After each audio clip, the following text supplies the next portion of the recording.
So let's move to the Middle East. Egypt and the buffer, I guess, for aid is what we're talking about here.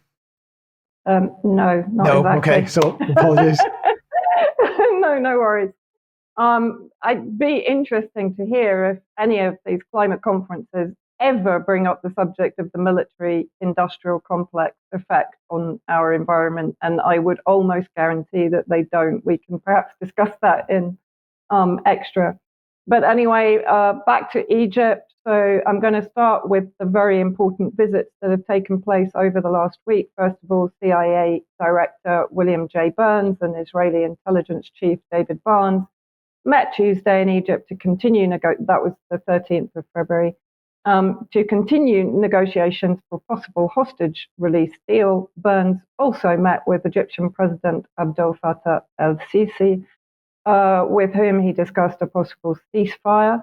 So we have the CIA arriving on the 13th of February, and then in the last 2 days, we've seen Recep Erdoğan, the president of Turkey, arriving in Egypt for the first time in 10 years. They actually entered a stage of enmity, of course, when President Sisi, and it's spelt wrong in the Haaretz article of Sisi, overthrew the allegedly democratically elected President Morsi. So this was, to some degree, a fairly important meeting. But of course, it's centered around Gaza. Erdoğan is trying to get more influence over the negotiations. Egypt itself is in competition with Qatar over who will have the monopoly in managing efforts with Hamas to come to an agreement. But what's interesting here, now Egypt talks about its national security, which could come to pass the risk if masses of upwards of 1 million Gazans were to come across the border into Sinai, if and when, and of course Israel has actually begun the military operation, or certainly the bombing operation in Rafah in the far south on the border with Egypt.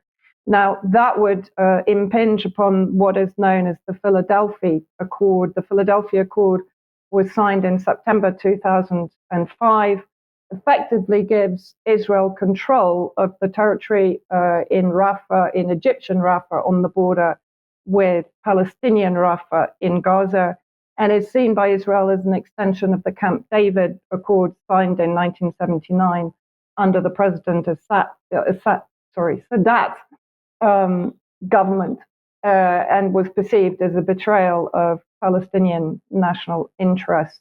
But what's interesting, so we've had these two very influential meetings. Sorry, Mike, can I just go back for 1 second? And on Twitter, an organization called the Sinai Foundation for Human Rights, which interestingly, according to its Twitter account, is based in London, is talking about the building of a gated high security area on the border with the Gaza border fence on the Egyptian side. And then if we can move on, what they say in their tweet, the Sinai Foundation obtained information through a relevant source that indicates that construction work currently taking place in eastern Sinai is intended to create a high security, gated and isolated area near the borders with Gaza Strip in preparation for the reception of Palestinian refugees in the case of the mass exodus from Gaza Strip. So effectively, they're building what looks like another prison for Gazans already contained within an ever-diminishing prison. They have numerous articles on their website and the following video, which just shows basically the industrial bulldozers and the work that's going on next to the border. If we can just roll the video. Yeah. Okay, there we go. Yeah.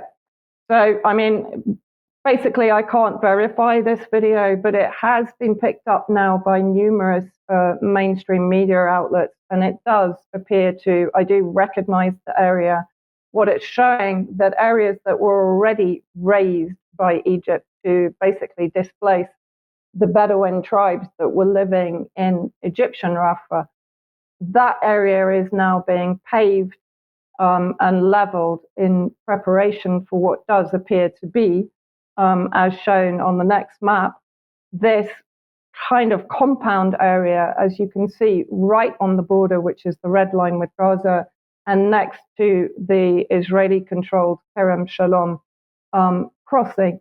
Now, I mentioned it's been picked up by numerous mainstream media outlets that include CNN. Here, CNN show a Maxar Technologies image, which shows widespread bulldozing on the border with Gaza. And CNN goes on to basically describe very much the same as the Sinai Foundation. They're building Egypt is building a massive miles-wide buffer zone and wall along its border with southern Gaza. So if we move on and just go back to the Sinai Foundation report, now what's interesting here, they mentioned that who's in charge of this construction, the Sons of Sinai Construction, and the construction company of the Al-Arjani Group, or the Organi Group as it's also spelled. Now, who heads up this organization? A guy called Ibrahim Al-Arjani. If we move on, we'll just see a nice picture of him, which is the header page of his Organi Group website. Who is Al-Arjani? Well, if we look at Egypt's monopoly on rebuilding Gaza, this is a report in Israeli media in 2021 in Haaretz. It serves both Israel and Hamas. And then if we look at the description of who is the main beneficiary of the reconstruction plan in 2021, is the company Beni Sinai, owned by Bedouin businessman Ibrahim Al-Arjani. But it also goes on to say that he cooperates with Egyptian intelligence in its war against the terrorist groups in the Sinai Peninsula. He owns some of the largest construction firms in Egypt, takes his orders from Egyptian intelligence, and also a big cut of Egypt's aid to Gaza and from the movement of goods from Egypt into Gaza, mostly those that pass through the Saladin checkpoint in Rafah. Now, what is also interesting is that he controls the Rafah crossing. The Rafah crossing is now charging $5,000 for every Palestinian adult to pass through the Rafah border into the safety of Egypt, and $2,500 per child, even if that child is injured. Now, the story of Egypt evicting Rafah residents to create this buffer zone goes back to, in fact, 2013. But this report is from 2014. And if you do a search on Google, you'll find multiple human rights reports on basically the destruction of Egyptian Rafah, potentially in preparation for what is now being described as another smaller open-air prison to receive Palestinian refugees. And also going back to the idea of the Philadelphia Agreement. So in other words, this territory would then be under the control of Israeli forces. So not only is Egypt potentially creating a secondary prison not on Palestinian land, but that prison would be under the control of Israeli forces. And then I just wanted to show a quick video of the existing border wall between. So this is between. There's actually two walls, and that strip that you see in the middle is basically what you have to cross when you go from Egyptian Rafah into Gaza. You can't go on foot because you'll be shot by the Israeli snipers that are in watchtowers along that wall. So already there is a degree of imprisonment by Egypt of the civilians of Gaza. And then I also wanted to just quickly show this video, which came out in the last week, of kids, starving kids, that have been displaced multiple times and are now in Rafah, to the furthest south of Gaza that was designated a safe zone by the Zionists. Now there are almost daily massacres of upwards of 100 Palestinians by the Israeli Air Force. So here the kids are actually begging Egypt to come in and save them, which is slightly ironic on the basis of the report I've just given. But if we can just play that video.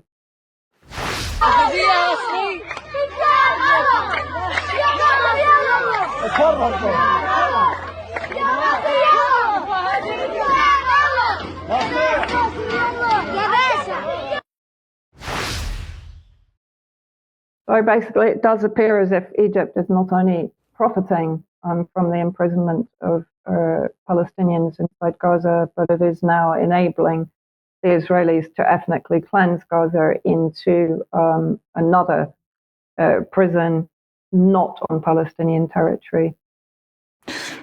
Okay, Vanessa, thank you very much for that. Okay. We'll move